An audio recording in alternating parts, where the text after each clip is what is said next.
In this video, I will show you how you can blur a face on PicsArt, and this is 100% free. And there are two main ways to do it, and it really depends on what style you want. And let me show you the first style first.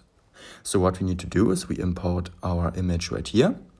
Now we click on shape, choose any we want. For example, let's choose the circle. Click on color and black. And now what we can do is we could drag it over the face, and now the face is blurred out. But if we want to really blur it out, not with a black object, we can do it as well. Let's delete it. And what we need to do is we need to click on effects right here. After we have done that, we click on blur. Choose this simple blur effect. And now we choose a density. So for example, let's take this one. And now we click on this eraser right here. We click on invert so that nothing is blurred out.